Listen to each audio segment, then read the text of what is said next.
મોટા સમાચાર જે આવી રહ્યા છે તે આપણે અપડેટ આપી દઈએ। અત્યારના બ્રેકિંગ ન્યૂઝ, ભારત પાકિસ્તાન તણાવ વચ્ચે સૌથી મોટા સમાચાર શું છે? આ સમાચાર નજર કરીએ।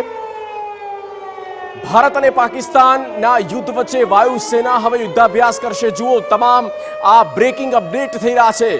ઇન્ડિયન એરફોર્સ યુદ્ધાભ્યાસ કરશે અને પાકિસ્તાની સરહદ નજીક યુદ્ધાભ્યાસ કરવામાં આવશે। એટલે કે ઇન્ડિયન એરફોર્સ હોય, ઇન્ડિયન આર્મી કે જે સતત આ પ્રકારે મોક ડ્રિલ તેઓ પોતે પણ કરી રહ્યા છે, બોર્ડર પર થઈ રહી છે અને દેશની અંદર પણ મોક ડ્રિલ। આવતીકાલે એરફોર્સ પણ તેની તાકાત બતાવશે, તેની શક્તિનું પ્રદર્શન કરવામાં આવશે।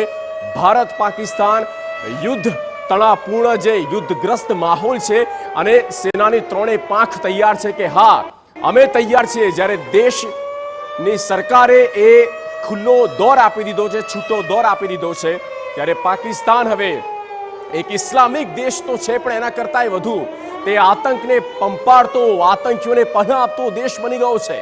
એ પાકિસ્તાનને એ દુનિયા હવે ઓળખી ચૂકી છે કે તેની જમીનનો ઉપયોગ પાડોશી દેશ સાથે કટ્ટરતા ઊભી કરી તેમને ટેરરિસ્ટ એક્સપોર્ટ કરવાની તેમની ફિતરત છે। આખું વિશ્વ હવે જાણતું થયું છે અને એટલા માટે જ આ જંગની લડાઈમાં ભારતની પડખે છે આખું વિશ્વ।